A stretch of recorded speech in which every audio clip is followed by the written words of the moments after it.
Dude, it's getting to a point now where, like, if you don't actively make the decision to check out of the whole thing, it'll keep like spinning you around in the white water. Lockdown, further lockdowns, or you can't be out in groups of more than two. You can just go on your Instagram stories and see how upset and how kind of stressed out people are with it. People stuck here or can't get back, or people leaving and all this kind of stuff. So it takes concerted mental effort to keep yourself sane at this point.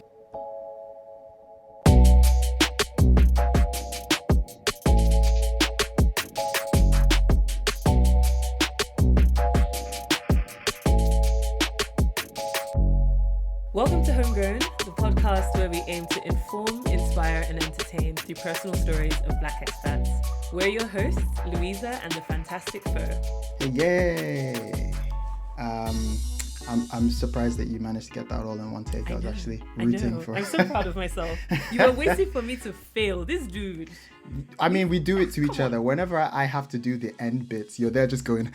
No, I'm rooting for you because I care about the show and I care about you. Lou, I have the video evidence and the audio evidence. I can make a supercut. Of me being like, ha ha ha.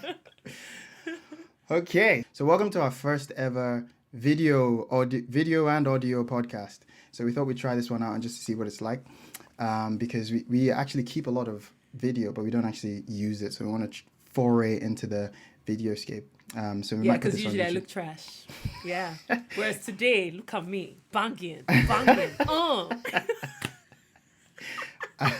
And also, it's pretty unfair because now that we're recording remotely, for you it's like early in the morning, and for me it's late in the evening, sensible time. So she's like, her hair is just like, hello, welcome to Homegrown. But today I look popping, so it doesn't matter. The rest of the time, if no one sees it, then what does it matter? Exactly, that's good. Exactly. Okay, so updates. In this episode, we kind of just wanted to give you a general update on the two of us and Hong Kong. So for those of you listening, and that are in Hong Kong, you're probably aware that we've gone into another set of pseudo lockdown. So as it stands, as we're recording this today, we've got all restaurants closed from 6 p.m. onwards. Most, gyms, salons, all that kind of stuff are closed. You can't be outside in groups of more than two.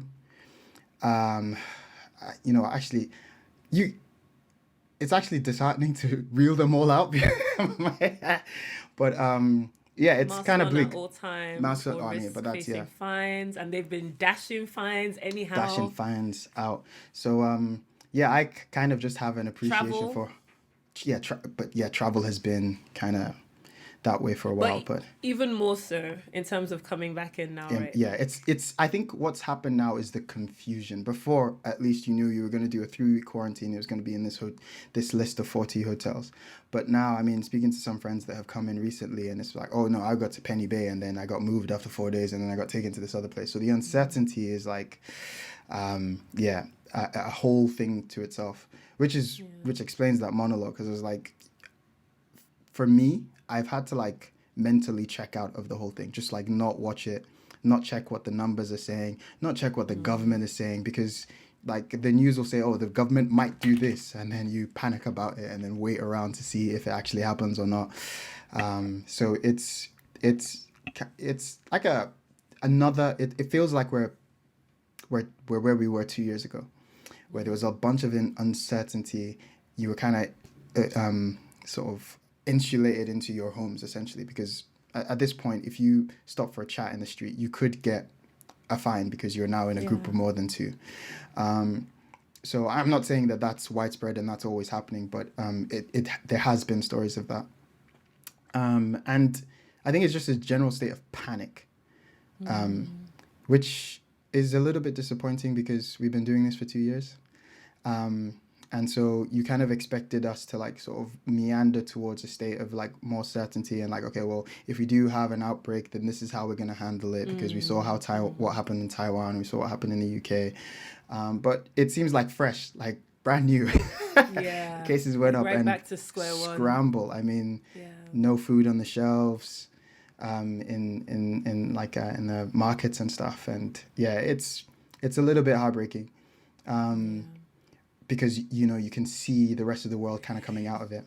Yeah, because I was going to say that, like, obviously, when it first, at the start of the pandemic, obviously Hong Kong was ahead of, say, the UK, as an example. So it was almost, at the time, because obviously I was there, we were living through it and there was uncertainty. We didn't know when it was going to end. We didn't know what the future looked like. But it definitely felt like, okay, we're doing something. And then we could see the UK following behind, the US following behind. They're like, okay, you guys are doing what's temperature checks, da da da. And it definitely felt like, okay, fine, we'll go into some sort of lockdown, come back out, go in, come out. But I think seeing how other places, exactly as you say, have progressed. So, for example, now in the UK, apparently COVID doesn't exist, which is, I mean, it's ridiculous in its own way. But then it definitely is progress. Like, they definitely went through the worst of it. Because I'm going to switch in and out of they and we, because I remember being in Hong Kong and watching it. Yeah. And they were just out here in the streets, and then their cases went mad, and then, but then it got better, then it got managed, then people got vaccinated. So right now, being here in London, it's like there's no COVID. It seems to be at a manageable state. I think people are still being hospitalized. People are still dying, sadly. But the numbers are manageable, I believe, for the hospital system. So it's like there is progress against where we were 2 years ago, a year and a half ago. Yeah. Whereas with Hong Kong, it definitely feels like it's just right back to the beginning. Yeah. Like starting from ground zero again, which is, I can imagine must just be really hard to deal with. Yeah, I mean, especially like what we were saying with the panic, and not the panic. It's like it's almost like we were caught on the back foot, which doesn't make sense because we shouldn't have been.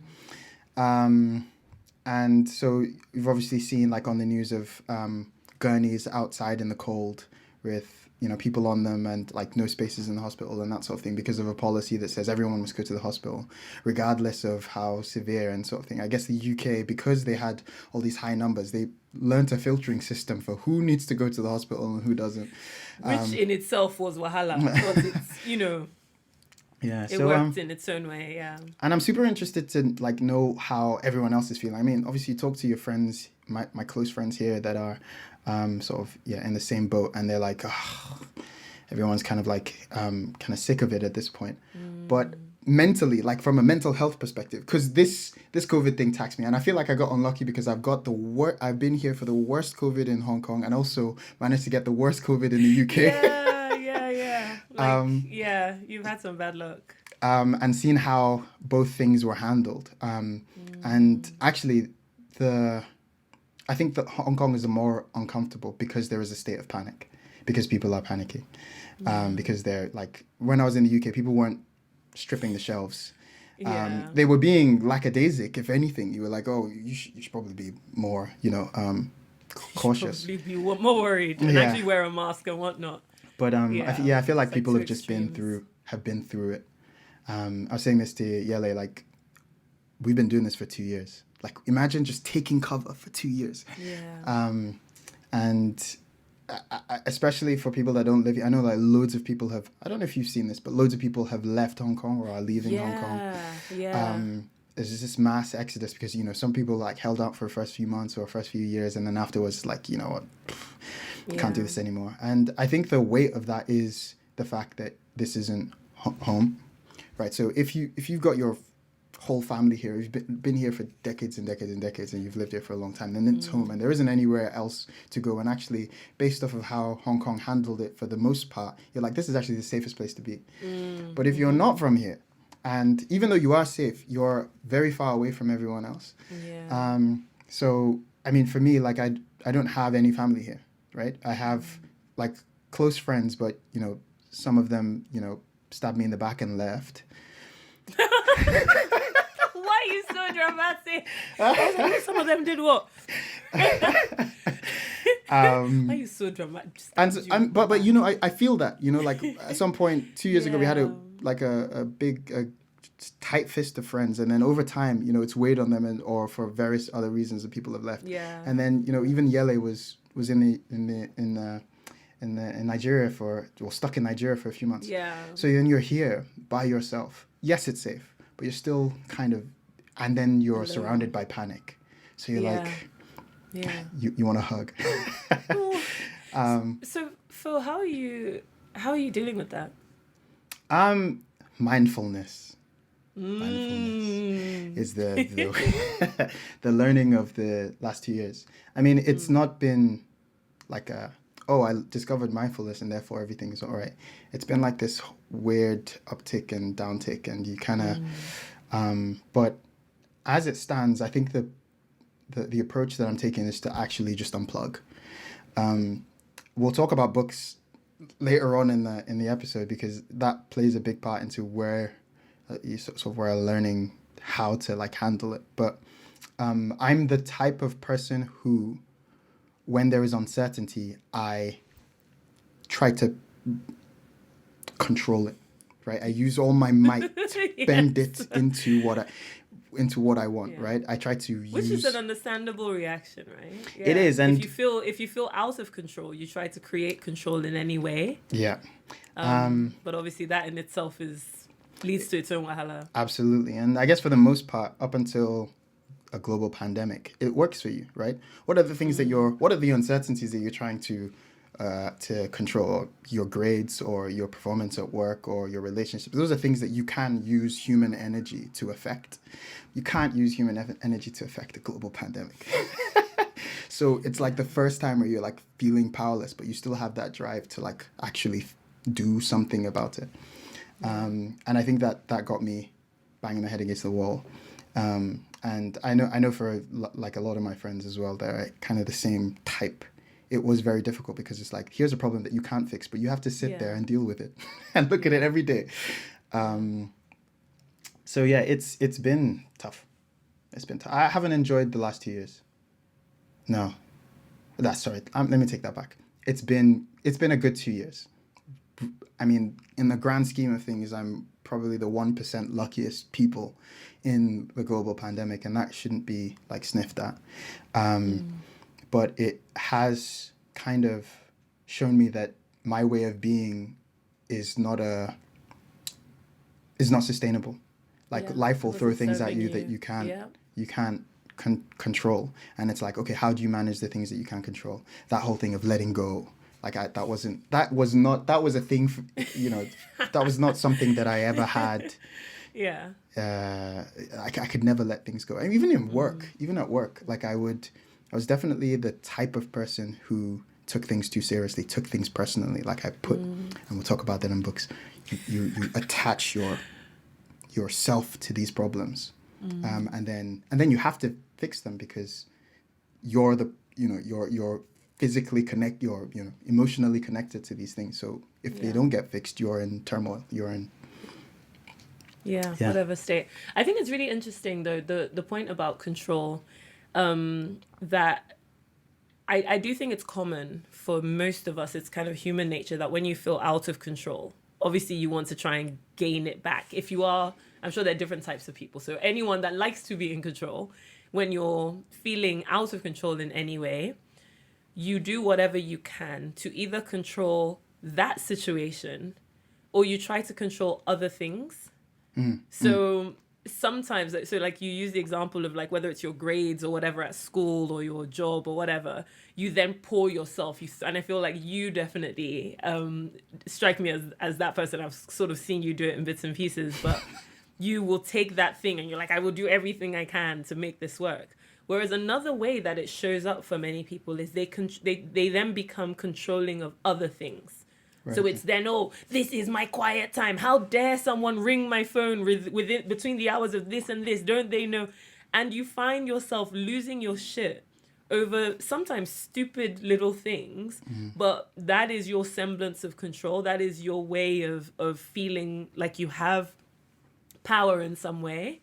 And I feel like that's all on one end of the spectrum. And then you have the other end of things where sometimes when people lose control or feel kind of that uncertainty and lack of control, they then fully fall into powerlessness, where it's then, and it's funny that I find that I sit on both sides of this, but and that could look like, for example, numbing. So the excessive drinking or drugs or sex or food or whatever other kind of comforts. And people sometimes go that way. So it's really interesting. And I wonder how, I would love to hear from like the audience and stuff, like how people have dealt with it and whether people have learned about themselves in that way.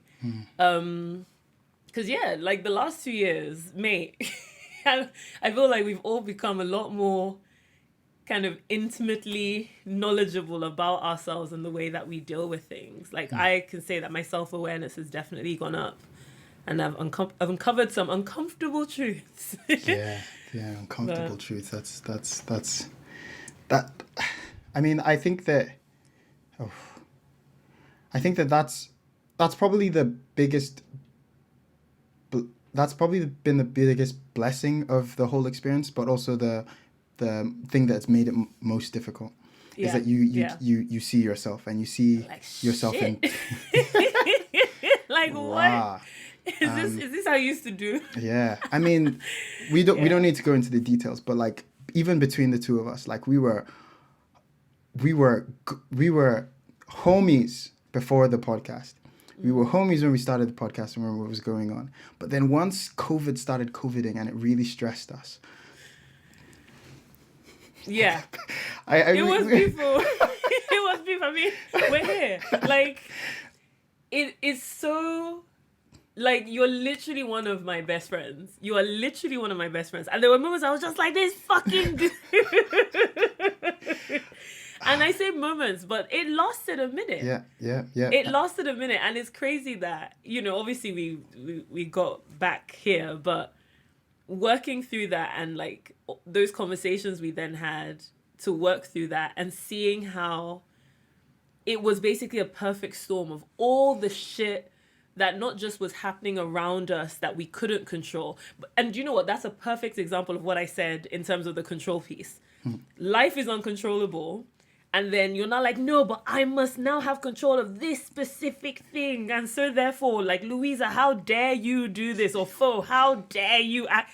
We're supposed to start recording at 7:30. It's 7:32. Where the fuck are you at? Like, what the fuck is wrong with it? Honestly, like, it's wild. It's wild. Yeah. No, I feel when you said start to control other things, it was like, yeah, you now start like, oh, this recording must be like this, and this thing must be this way, and the time must be such, and then afterwards you go, oh, all of those things, none of those things matter. But yeah, it's especially, it's so funny because compare ourselves now to like beginning of 2021. Like, it's a joke. We're just like, oh, sometimes are you ready to record? Dial in. Sometimes a guest will just ghost us, and we're supposed to be recorded, and it won't happen, and I'll just be like, man, fuck them. You can't win them all. Shit's gonna happen. And yeah, I remember taking away especially after that, when I was in the UK, that going back, would I change? Is one of those questions that we ask our guests. Would you change anything? And I always maintain that I wouldn't change anything about the what happened. Like the physical things that happened, but I would change how I felt about all those things, right? How you like, reacted. Okay, this didn't go well, and this didn't go right, and you were stuck in here, and da. And obviously, all those things led to me still being alive now, so whatever. But thank God. I would have loved to have, if I could change anything, it would be that I didn't overly identify with the problem so tightly. I carried all those problems on my head. It was now you literally wearing carried it around. all those problems on your head. Yeah. Lost weight, drinking, staying. Oh my God, it was a pretty bleak time. And I know it was the same for you, because you were also then going through this process where you were having to leave Hong Kong. Change jobs. Yeah. Just felt like I had everything to prove. So not changed jobs, changed, I've talked about this on the show, but changed industry. So still within my company, but then it's like, shit, I'm starting from scratch. I don't know anything. Are they sure they should have hired me then? Imposter syndrome, insecurities, everything. Like, it was literally a perfect storm. Like, the start of 2021 was definitely one of the most challenging times. One of the most challenging times, but... What kind of pulled you through? What kind of got you through it, if anything at all? My dear, do I even know? That's a good question. Like, I'm trying to think back to my mindset at the time. What pulled me through? To be honest, I can't think of anything in particular, but I feel like in terms of my personality, I am very... So, I'm like low-key into astrology. Like, I definitely feel like star signs and stuff affect the personality. So I'm a Capricorn, and my like animal or whatever for Capricorn is like a mountain goat, which is the least sexy creature, but I think in some ways really describes me. Like, I will just put one foot in front of the other. Like, I will just keep plodding along. If you set me off in a direction, I will just keep going. And I know that at some point the shit will end. Because yes, I say the first half of 2021 was hard, but also so was the second half. Like, the whole thing was just a fucking mess. But also there was so much growth, and there were moments of joy. And I do, as much as I plod along, I do really hold on to those joyous moments. And I think Hong Kong as a place, as a city, just held so much joy for me. The people, like all of that. So I guess for the most part, I had enough of a balance. It's literally put one foot in front of the other, and then you will have this moment of just happiness, and then you lean into that. And then when it's shit again, it's like, okay, just fuck it, just carry on, mate. And yeah, I guess that was it. But by the end, I was running on fumes. I was running on absolute, like, air. When air goes, vacuum, it was a vacuum. I was just running. I don't know what was happening. It was a mess. But this year, I feel like what's then happened is, because I now have a little bit more mental space, I can properly look back and be more self-aware and really assess, the same way you're doing, where you can kind of take yourself out of it and think, what the fuck was going on with you? Like, obviously we were dealing with shit, and I think we did that in a great way. And I've said to you that actually the growth in the past year and a half that I've seen, like, it's incredible. You are literally like thinking about, obviously you were fine before and you're fine now, but like, even though this is one of the things I'm supposed to say nice things to my friends. So yes, you were pretty okay. Oh God, come on, Lou, you can do this. Don't hurt yourself. You look like you're about to burst a vein. Literally, like, I've got a vein. No, okay, you were pretty dope before, and I have seen how, yes, through the challenges of the past couple of years, you have grown exponentially. Like, you are just, it is amazing to see you come into your own. And I think that wouldn't have happened if not for all the shit that happened. But it's partly either having to deal with that or having the space, taking that step back to work through it and really, like you said, be like, okay, how could I have done that differently? What could I have learned? And I think for both of us, that's now being reflected in the books we're reading and the stuff we're watching. And it's like, oh, that's what that was. And how do I adapt? Because especially now, it doesn't look like COVID is going anywhere. So we're going to have to keep adapting. Yeah. Oh, can I just while I'm here, can I just pivot? Because I feel like I've perfectly lined it up for a pivot. For us to share what we've been watching, reading, and listening to. So okay. I will just go this for might that. Yeah. So I think at the beginning of the season we were talking about the books that I started reading. I can't remember what the list was, but I'm. So actually, before I say this, in the same way that you're a mountain goat and you trug along, I think mine was, I was tenacious and I would clamp onto things and I would not let them go. Right? I will cross this mountain, or I will climb this, or whatever. Yeah. Exactly. I said I was going to climb this mountain. I was going to climb this mountain. Yeah. And I wouldn't let things go. I think it was probably like. It helped a lot. It helped a lot, but it stressed. Just I know a gift that and a curse. Yeah, I know that at work I stressed a lot of people out. Absolutely. It's like, what is this dude's problem? Like, relax. So actually, what actually got me through it was actually just letting go. Like, letting go of some things. That whole concept of just because you can doesn't mean you have to. Yeah. And But So you the say that as if you. I feel like you skipped a oh yeah, I have whole to like chapter. there was a whole there's, You just like I just let it yeah, go. okay, But so I no, no, didn't no. just let go. That process, Yeah, yeah. I don't know. I think it was in and around the time when we were like really struggling. And I mean, after that, and all the thunder clouds cleared. And I was looking back and going, actually, okay, so nothing actually measurably bad happened. If you think about it, nothing, nothing spoiled. It was just about how I was feeling about the situations. And I think at some point when I resolved that, actually, that's all fine. I wish I just was a little bit more chill about it. I think that's where the jaw started unclenching. It's like, okay, so from time to Oh, time. sorry. What I'm hearing is Oh that my God. basically I, Louisa, was central to your breakthrough. Yeah, That's what I'm you hearing. stressed me out to the point of change. Yeah. I don't care. I'll take it because growth is growth. And so I think because of that letting go, I think some of the mindfulness stuff that you heard before then starts to make sense. Oh, that's what they're saying. Don't run into into traffic. You can just, stay away. But for me, I didn't know how you made that separation.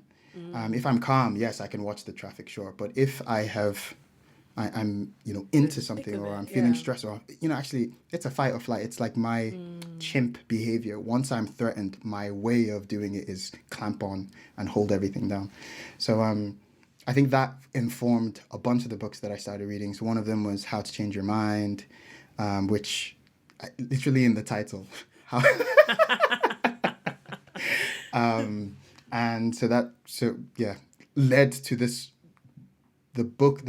bunch of books that I was reading at the beginning of the season, which I can't remember what they were because I basically, like I said, I'm a total really Book messy with it. whore. Yeah, really messy with the reading, and that's a new thing as well. I used to be like, no, I must finish this book and then go on to the Finish next this one. one book. But learning to do that was good. So right now I'm reading a book called The Power of Now. You've probably heard about, and I love it. I mean, I think that if I read it any earlier, I probably would have thought it was a little bit too hokey and spiritual and whatever. So it was those other books were a stepping stone to it. But it's a fantastic book. It really it's written by a guy called Eckhart Tolle. I think it's one of like 4 books that he's read. And actually, the reason I picked it up, or I abandoned all my other books to read it, was because Annie was listening to audiobooking one of his other books, and I just caught something that he said. I can't remember something, and I was just like, "Oh, It sounds like sense. that's brilliant! Who is that?"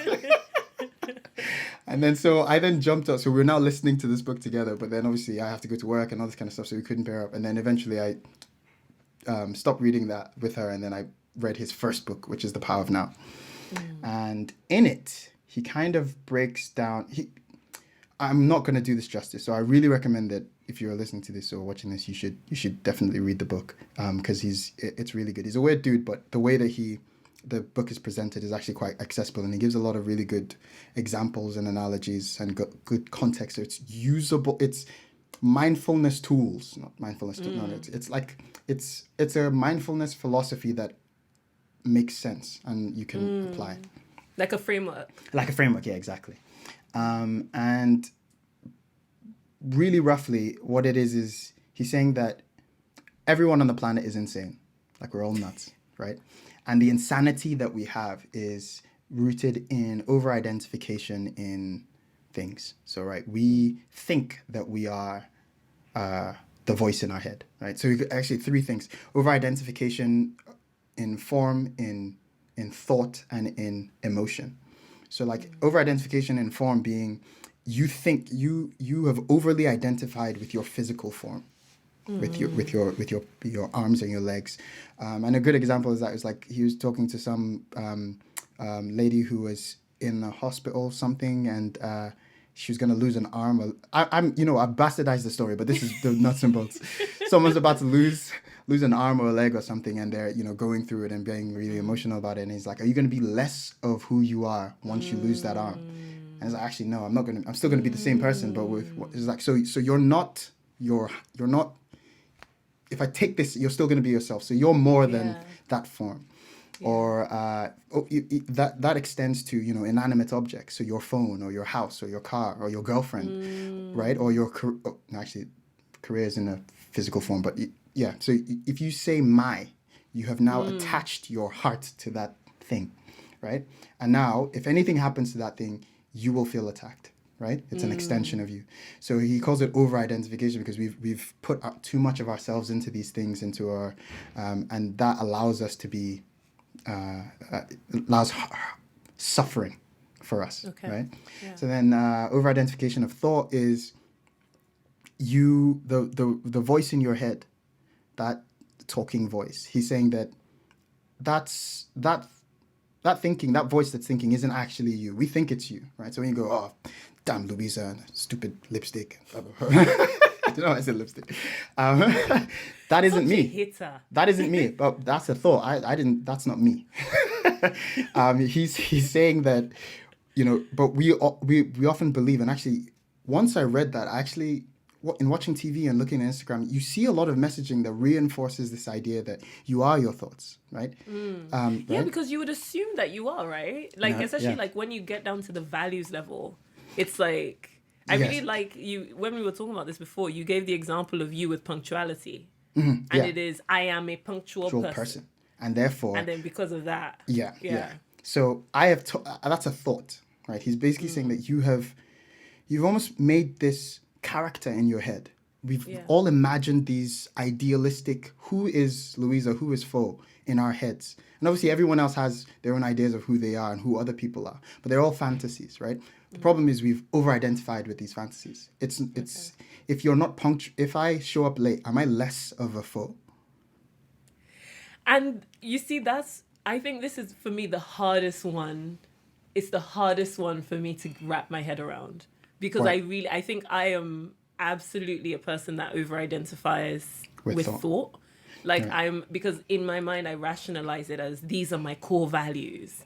Right. And actually, like the past couple of months, I've been there've been a few situations that have really made it really hard. Where, for example, one of my core values is the kind of honesty and transparency. And I live by that.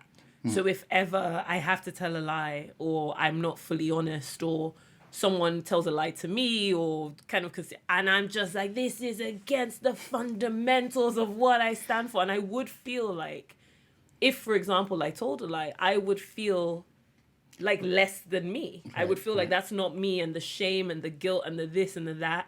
So when you said that, I was like, okay, maybe I need to read this book, because possibly I do need to separate, because I think in terms of integrity, that is important to me, again, another core value. But I do feel like your core value, like that's who you are, like that's how you present to the world, and it's all. So this has just like shaken my world a little bit. I fully get that, because that over-identification with thought is what brought me to where I am today, right? I was just like, I work hard, I do my homework, I tell the truth, I show up on time, right? I'm conscientious, I think about other people. Those are absolutely good things. But the problem, what he's saying is that don't over-identify with them. Just know that isn't actually you, right? So you can, because the suffering that comes as a result of not hitting that thing is the problem, right? Especially if you can't do the thing that you've said that you are. Yes, right? Precisely. Right? So he's saying that it's not to say that in the world that we live in, you have to do that. You have to play the thought game. You have to play the game that everyone's playing. Otherwise, you probably create other problems for yourself. But he's saying just that knowledge that you made this up, right? This isn't. Like no one's keeping score. No one's keeping score. I'm keeping score. And he says that actually. So if you want to know, okay, then if I'm not my thoughts, who am I? And he's like, well, the thing that the presence that has the thoughts is who you are, right? You can't be thoughts if you have thoughts. Said that terribly. Let me try that again. You can't. Wait, what? So he's basically saying that, okay, you know when you quiet your mind, or you're like, I was thinking, when you catch yourself in a thought. Yeah. The thing that caught, I'm being triggered by this thing. Why am I being triggered? The thing that caught that you were having the thought is who you are. Yeah. It's the Okay. I am that I am, right? So in Okay. the book, he kind of, this is where it now starts to get a bit like spiritual, and he's like, other religions would call that the Holy Spirit or the inner God or the the inner peace or whatever. Is that That like the soul, or is um that different from the soul well, in terms of his he doesn't call it a structure? soul, but I don't like the idea of soul because soul seems individual, right? And what he is almost saying is that Ah. that thing that is present is not an individual you. It's a you communal, Ooh. right? Wow. This is Right. okay. I can see why you said that you would have thought it was I would have read the kind of first couple of pages and be is like, it what's going on? And then the final one is over identification with emotion. So you feel angry, therefore you are angry. He's Yeah, like, no, yeah. those are just the emotions that you get to Yeah. have. Yeah. Yeah. It's a really good book, really really good book. And Sounds it, really interesting. I was saying a couple of weeks ago that I'm actually like really enjoying it because I can see the use in it. So me and Annie at home, whenever something happens, we're like, what is that? Over identification with form or thought? Like, what's causing this up? You And it's guys a are fun so game annoying. I because you can can just always root it imagine. in something silly, like, oh, Yeah. I believe that the bed must be made, and that's a thought that I have. And I've overly identified with that. Therefore, if the bed isn't made, I start to get angry, right? You shouldn't, right? You've essentially just Yeah. made that thing up. So it's pretty Also, good. the bed should be made. The bed should be made. But yeah, so what's great is that he doesn't say throw it all away and unplug from Yeah. everything. He's like, Yeah. just know that you have a choice in all of these Yeah. things, Yeah. which is great. Yeah. And funnily, there was another book that has been massively recommended to me called Atomic Habits. And Ooh, yeah, same. Yeah, I've been seeing it everywhere. I've downloaded it, but I haven't read it yet. yeah, so there's actually a really good summary of it, a summary video. So I didn't read the books. I found this video that some guy had read it and put it all down. I'll Understood. put it in the show notes. But but interestingly, it contradicts with the power of now Hey. Wahala. because Okay. How so? because because in Atomic Habits, he advocates for making some of those habits part of your identity to Yes. allow you to do it. So you're Yeah. using Like I am thought a yeah, person yeah, that's yeah, makes their bed every morning. I yeah, am a exactly, person that is punctual. exactly. But then I Um, guess like you said, it's not necessarily bad to identify. It's the over over identification identification. So that's if the you issue. so if you say that, oh, I'm a guy that goes to the gym all the time and I'm a fitness person, and then you don't go, it's basically all to remove suffering. Any Yeah. want that you have, he's basically saying, let's remove wanting. Wanting is the root of suffering, and want comes from the ego, and the ego, which is the thought, the thing that is thinking, is just creates stories. And it's like, I don't do this, I do this, I don't like this, I do like this. And that creates the want. And so we go into it. But actually, it was really stupid. Sorry, I didn't mention this, but the now part is that to say that we're always rooted in the past or in the future. So Oh, okay. he's basically saying that there's no proof, there's absolutely no evidence to say that the future or the past exists. Actually, time is a complete human Hey. manipulation, right? Please, please, please. This one it's past my level of I beg. We'll hold Okay, that one for now. but okay. Let me summarize it into this one useful thing, right? Which Okay. is if you're ever emotionally triggered or angry or whatever, Yeah. it's off. I have this phrase of where's the tiger, right? So if you're feeling triggered, it means you're in a fight or flight, right? And that is evolutionary because back in the day there would be tigers and you would get into that state and you would have to run or freeze or whatever, or bargain. And the trick is where's the tiger? So right now that I'm angry, where is the thing that's causing me? Is it here? Is it physically here? If it's not, then it's probably in the future or in the past, which means that it doesn't actually exist. If that makes sense. See, I'm annoyed now. But yes, no.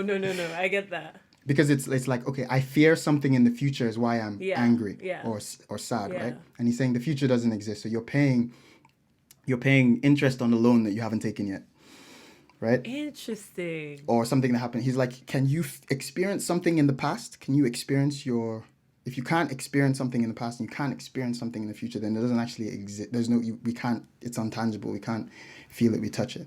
This whole idea that human beings made up time, and as a way of organizing the world. It's super deep. Yeah, Like you can, I mean, we could have the a time whole zones podcast series on this whole idea of on time. just that.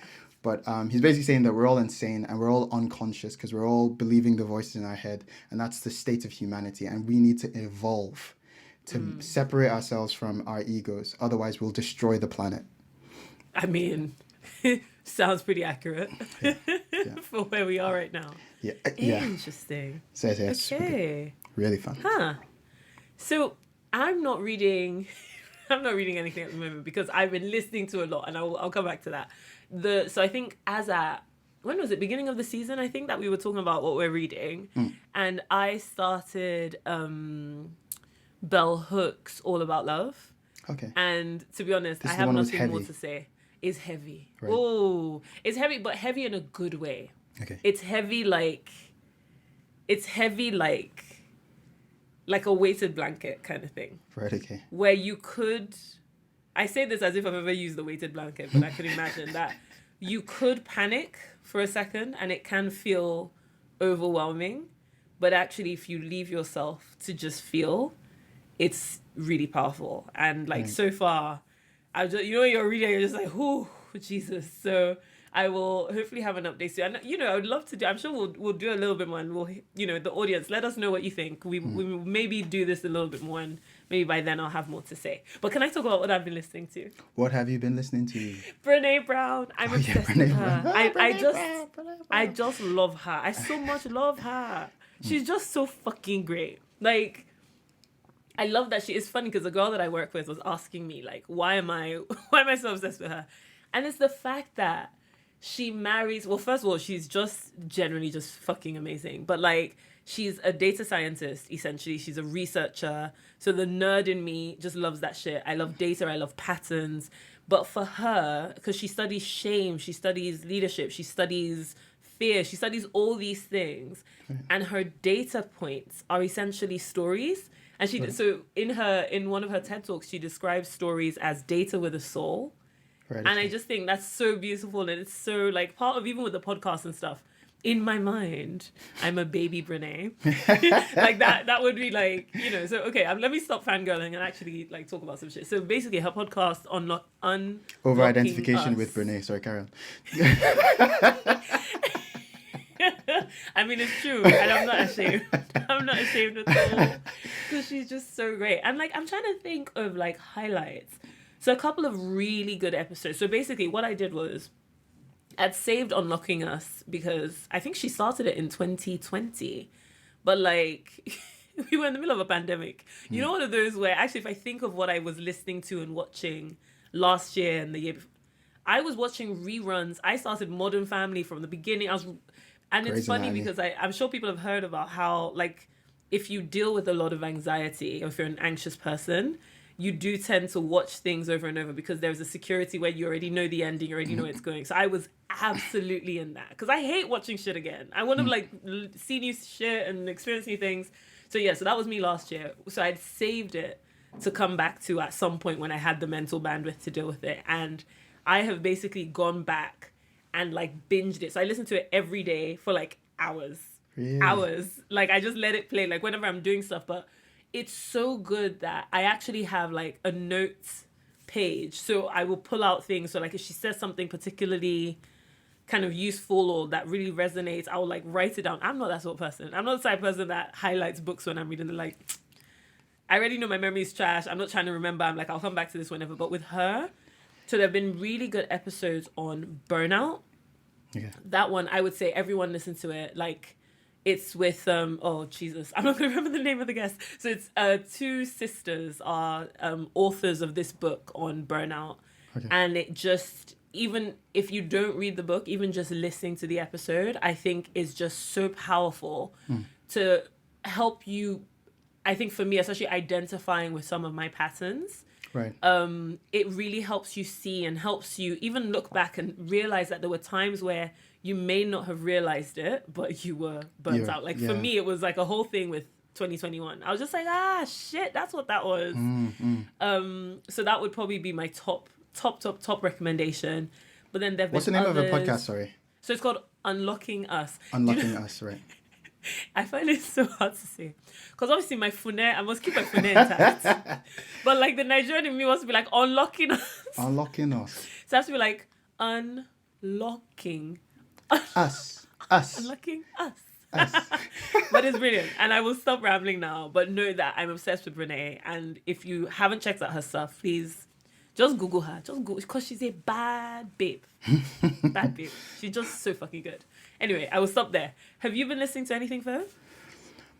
Actually, you do audiobooks as well, don't you? Yeah, so I audio. guess It's same actually the thing. power of now. I'm audiobooking that. I don't.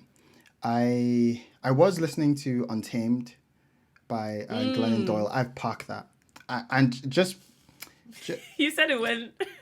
no. It wasn't written for me.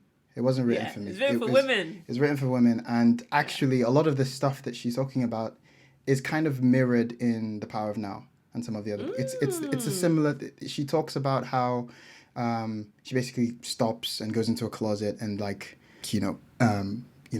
stops thinking, and then the insights come in, and there's the kind of thing that Eckhart Tolle is talking about. So I could see the links, but it was very woman focused. It was very these are women issues that, and as much as I think that empathy is great, and you should be listening to other people's stories. I was in a very much a how do I unclench mode. Okay. And it wasn't giving me useful specific things that I could take away. So it wasn't to say that I stopped listening. It was just that Eckhart just kind of makes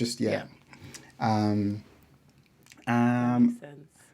So that's but watching. Oh, I know you've been watching some. You always find these great documentaries. So actually, this one, it was a friend recommended to me. She'd been recommending it to me, and I'd been like, it's called Dopesick. It's on Hulu. Don't ask me how I'm watching it. And and Dopesick is about the opioid crisis in the United States with Purdue Pharma and the Sackler family. So if you've not heard about this, there's a rich family called the Sacklers who have this pharmaceutical company called Purdue Pharma, and Purdue Pharma produced, I think sometime in the 90s, OxyContin, right, which is this opioid-based painkiller. And opioids are, controlled substance for like years because they're very addictive. But Purdue Pharma basically said that they've got this new one and it's not addictive, which was total bullshit. And they knew it was total bullshit, and they put it out. And 500 million Americans dead. Sorry, start again. 500,000 Americans dead. Did you say 500 million? Actually, I didn't. 500 million. I just think, hang on. That's too many millions. 500,000 Americans dead, right? Wow. Countless lives destroyed. What ODs and... That's from overdosing on either OxyContin, or when they run out of it and can't get it, then they have to go to heroin or fentanyl. That's expensive. Yeah. And so this docuseries drama, I don't know what they call it now, but this it's like 8 episodes. It's kind of showing the government officials trying to take down Purdue Pharma, and like finding out that it's actually killing people. It shows some specific cases of like people that are a doctor in a small town. The sales rep comes to him and starts selling him selling him OxyContin, giving him all this bullshit information that gets him to think that it's safe. He then, gives it to, it's in a coal town, and people people are dying. Town into Junkie Central. Cried. There was a point where this doctor is talking to this girl who he'd prescribed OxyContin, who'd it ruined her life. She's gotten she probably like had an appendix out or something. No, she had like a mining injury. She hurt her back, and so he gave it to her for the pain. And then not only did it ruin her, he then had an accident and he took OxyContin because he didn't think there was anything wrong with it. Then he became a junkie, and God. And there's a scene where he's met up with her again, and he's like, I delivered you right? So you're seeing it as like, I'm this town doctor. I delivered all these kids and I gave them Oxycontin, and I've seen them. They're like, it was horrible. And then just the Sacklers and the American system and how it was incapable of stopping them or punishing them or even just holding people accountable. It's a riveting series. And it's got Rosario Dawson in it, and she's a badass in it. I love And her. she's like, she works for the DEA, and she's like trying to get it all sorted. I really recommend Strongly it. recommend. Okay. Really recommend it. I'll It kicked check off that so out. many debates in at ours about how corporations are allowed to run riot in America, and how there's low accountability, in contrast to, I guess, China. So like recently with China, you've seen China regulating their big tech companies because they're getting too big, or they're having too much power, or they're being a little bit too reckless, or taking too many loans, right? And it's like, no, stop stop all of that. Whereas in America, it doesn't seem to have the same impetus. It's like, you guys are free to do whatever you want until, I guess, 500,000 people are dead. It was really good show. What about you? So I, on a slightly lighter note, have been binging Inventing Anna. Oh, it's so good. First of all, I love Shonda because it's a Shondaland Right, okay. production. So basically, all the people in freaking Scandal are basically Inventing Anna. Right, okay. But it's brilliant. It is brilliant, and I think it is just it really shows how it just shows the flaws in our society Okay. and the way people are swindlers. And so Scammers. people are scammers. Like, it's wild. So a couple of years ago, as I've got older, I've really realized how much confidence makes a difference. Right. Yeah. How if right. you say anything with your chest, often people will believe it. Yeah. I think... Fun Oh, fact, go on. did you know that the term con man is short for Comes from confidence man? Interesting. Didn't know that, but that makes sense. It 100% makes sense because, of course, especially when you look at it from a gender perspective. So that was how I really came to it, thinking about it from the gender perspective, often with people of color as well, where you're in these spaces where you don't feel comfortable. So I'm not going to sidetrack a little bit. Thinking about my career, a couple of years ago, I was on this, in fact, that was how my whole Hong Kong journey began. I was on this talent program at work, where they pick however many people or your potentially top talent. Let's develop you and get you up the chain and into leadership. Let's build your skills, So as part of that, you'll find, like, you sit with them and really assess yourself and see, okay, where do you need to improve? Right, okay. And for me, my two things that I went into that program to work on were my networking, and my, I guess, speaking up in meetings. Like, I would sit in meetings and be silent. Like, obviously, if it's a small meeting with, like, ooh, my bestie and, like, this one, any big meetings, once there's leadership there, I'll be silent. Me. Can you imagine me being silent? I'm in disbelief. And this was a thing. This is an actual thing, because who I was at work versus who I was in real life. And obviously now I work in diversity and inclusion. I work specifically around race and ethnicity, but thinking about belonging and how that plays out. So like I said, I've gone on a complete sidetrack right now. But I will say that a big part of me being silent in those meetings was a lack of confidence, but more so because it was not a space that I fully felt comfortable in. So it's not that I would always be silent. If I really knew something and I knew my shit, or I had to present, I would do it and I'll smash it. Yeah. However, if I'm unsure, I'm like, let me just... And sometimes you do that and then someone else asks the question or someone else says the thing and you're like, damn, I should have said it because it was actually right or it was relevant. Yeah. But I wouldn't. So all around that time, and like, yes, Hong Kong happened and and I'm working through that, and I feel a lot more like I belong. So now, in fact, I be giving my opinions left, right, and say, you ask me or not, I will give you my opinion. But it forced me to start looking at that the piece around confidence. And okay, fine, yes, maybe I would speak up. But even till now, if I'm not sure, I will always say, I think this. So I'm like 75% certain or da da da. So analytical, I will put a number to it. But a lot of women tend to do that. So oftentimes in meetings in general, da da da, a lot of women especially will say, "Oh, I think this." Like, "Oh, I think we should go that way." What they mean to say is, We should definitely mate, go that we way. should definitely go that way. Like, what the fuck are you doing? Let's go that way. But if there's even a little bit of uncertainty, we'll often say, "Oh, I think we should." "Oh, I'm not sure, but perhaps we should," or da da da. Especially you now add it to like British culture. Yeah. And then seeing the difference when you say, "Oh, I think da da da," and there's some dude, usually some white dude, no shade. Well, then maybe we'll say later, we should go that way, or we'll say with their chest, loud and wrong, "No, we should go the other way," and then they'll now be wrong, and you're just like, wow, the difference is they said it with their chest, but look how people followed them. The confidence is a huge fucking deal. Yeah. So when you walk, and I laugh about the fact that I walk like I'm in business. So I walk into rooms like I own them, unless it's at work and I don't belong. Da da da. That's it. That's a whole sidebar. But generally, and I see the difference in little things like whether or not, like in a restaurant, how quickly I'm seated, or how people then respond to me because I've come in with confidence or I've spoken with confidence. So basically, inventing Anna. Wow, what a tangent.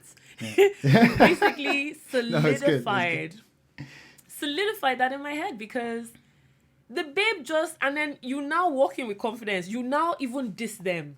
That how dare they question, like you make them feel stupid for questioning you over stupid things, that they can't question you over the things that really matter.